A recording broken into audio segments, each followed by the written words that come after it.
many people accuse you of wanting to see the black woman at a point of submission. Is that where you want to see a black woman in the 1990s? Well, it depends on how you define submission. Those words have a tendency to have a negative connotation for us because of how they were used against us during slavery and what we connect them to.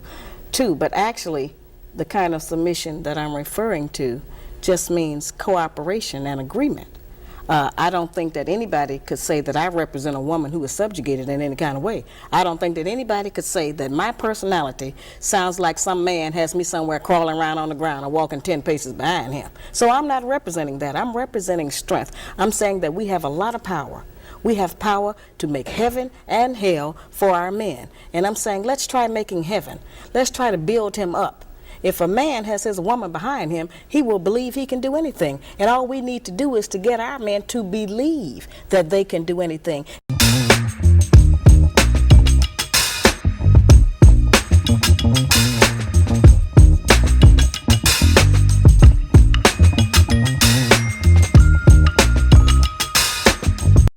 What's up, everybody? Listen, I'm back again.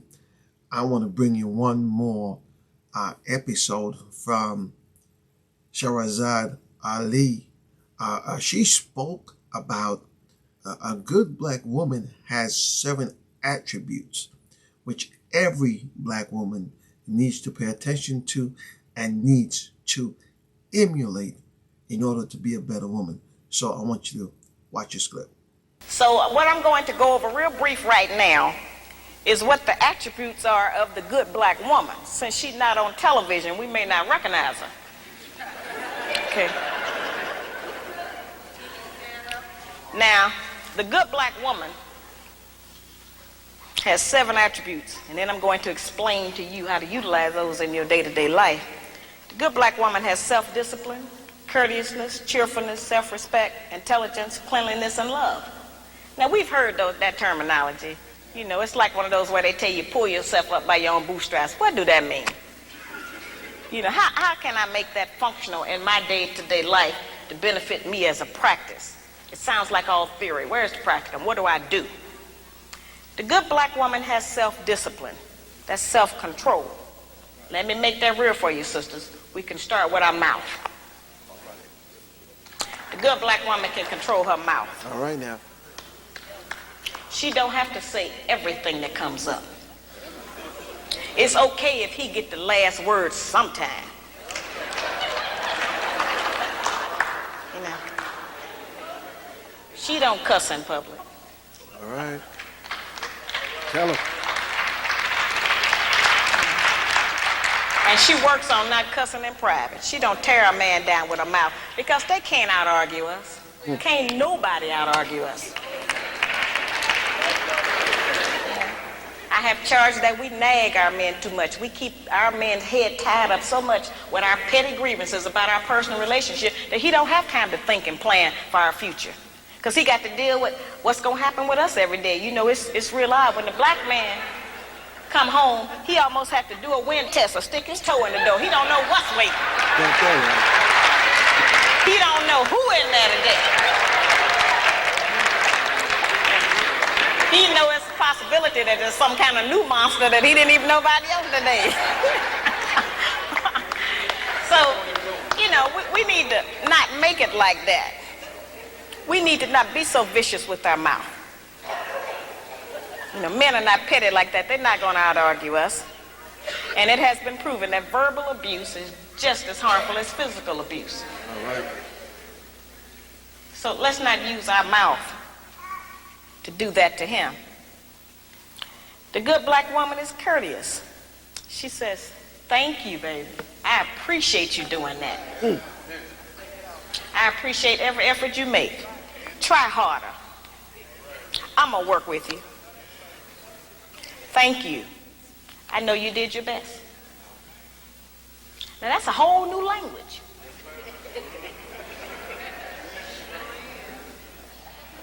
But just to say that during the course of the day, every day, with the man that you're trying to be with or want to be with, will make our life easier.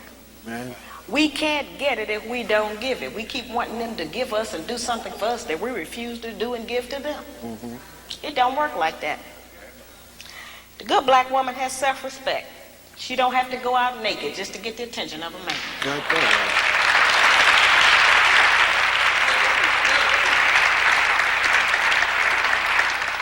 I have sisters all over the country, and they come up to me after the lectures, and they'll be talking to me, and they'll say, well, you know, all he think about is sex. All he think about is my body. I say, why don't you show him something else?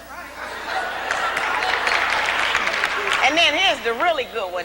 They'll come up and they'll have on a weave.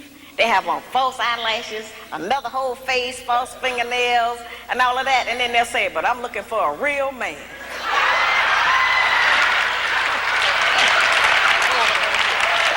It's real deep.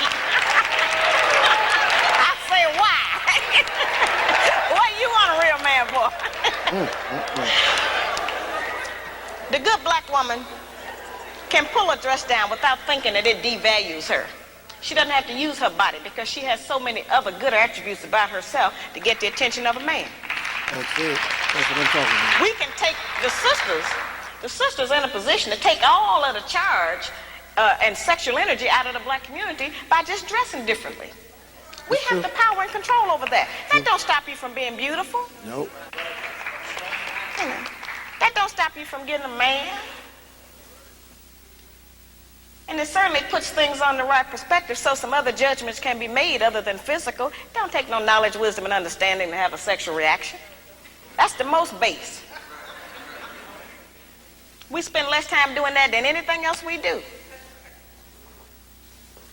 So, you know, that doesn't always have to be the forefront issue. We know we are capable of that. The good black woman has intelligence, meaning that she knows how to behave properly in the streets. She's not in the wrong place. Some of our women don't know what else to do other than go to the bar. They need some activities. Some of our women thinking that staying home on the weekend is some kind of sin.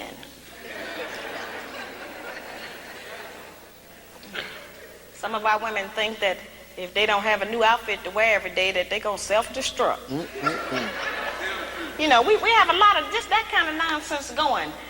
Every time we buy new outfits and clothes or whatever, all we're doing is sending money out of our community. We don't own no clothing stores. Amen. If the white man closed the shoe factory, we'd all be here barefooted tonight. Right there, right. We don't own no shoe factories. You know, very base things that we don't own, that we put our money into and demand we have to have them. A lot of times our men look at us and know that he ain't never going to be able to make enough money to give us all of the things we say we want. And don't no man want to be with no woman who he constantly got to deny her the things that she says she wants. That represents failure to him, to have to always, you know, not be able to provide us with what we ask for. One of the ways we can do that is to start being satisfied with less. You know, the good black woman is clean. Now that's a hard one. The good black woman try to keep the house clean. Good black woman is clean by her own body. You know, a lot of those things we kind of take for granted, but all of our people don't know about that. There are people who are angry with me because I even described the fact that some of us as sisters don't have the proper personal hygiene, as if that don't exist. We have too much falsehood and pretense going about our condition. Yeah. Everybody that's dressed up ain't clean. Got that right. You know, that's just the truth. We have to look at our condition in the light of truth. Stop reacting emotionally and pretending that just because we don't want to deal. One of the most difficult things that I deal with out here is trying to teach our people the difference between an actual fact and an opinion. Our people think that they can accept or reject truth based on how they feel about it. Your feelings don't change the truth. Got that right. The truth is just going to be there. You can feel any kind of way you want to feel about it. Those kind of emotions have kept us from growing. Because anything we don't like, we just reject that and say, well, I don't believe that. That don't mean that it's not the truth. It just makes you a disbeliever. The good black woman practices non-possessive loving. Now, y'all know that's a hard one. Now, envy is wanting what someone else has. And jealousy, of course, is just selfishness. Non-possessive loving is not an easy one for us to practice. And, of course, I have a lot of sisters and some brothers who are in disagreement with me saying that. But the actual fact is that our men are outnumbered about 5 to 1. And nature is going to require that the men take responsibility for more than one woman and her children. Most of our men have children by more than one woman anyway. So I don't know why that was such a surprise, allegedly, when I said that. The black man has not been waiting on me to tell him he could have more than one woman. You know, I'm in agreement with the rest of y'all. I don't think he should do that, but I feel like you did. There are some things perhaps about the nature of our man that we have been given some definitions about that are not true. There are some things he can do that we call him a dog. We do not have the same capabilities as a man. I am not talking about fornication and adultery. That's something else. I'm talking about actual responsibility of fatherhood and husbandhood of another family. That's quite different from fornication and adultery. Now, listen, I pray that this has been an eye-opener, and I pray that you have paid attention to what this lady had to say. Now, one of the things that I just want to say something about is that a woman needs to be clean. Unfortunately, some women don't know what cleanliness is. They were never taught, not only in the home, but also with their own hygiene and how to take care and clean themselves. And we know that this is something that people don't want to talk about, but this is a fact, just like she says, that everybody that looks good ain't clean. And that's just true, you know. So these are some of the things that we really need to pay attention to. Go back to the basics, go back to the drawing board, and make sure that we have these 7 things intact, in operation in our lives. You know, the women especially I'm talking about, you know, because without those things, you'll find that the men are going to walk away.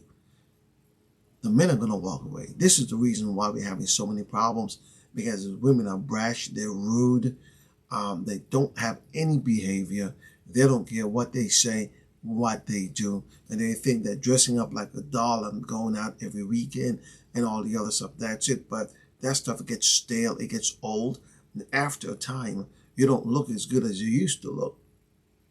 And so the thing is, my thing is this: when you look your best, that's the time that you really need to put your best forward. You put your best forward every time, all the time.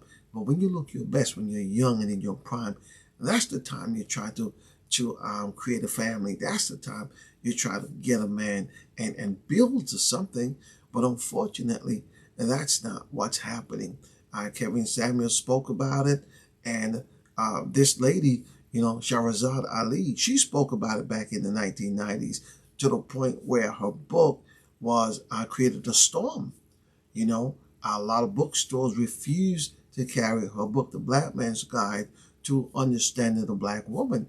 You know, that was a no-no. And I'm talking about black bookstores refused to carry the book.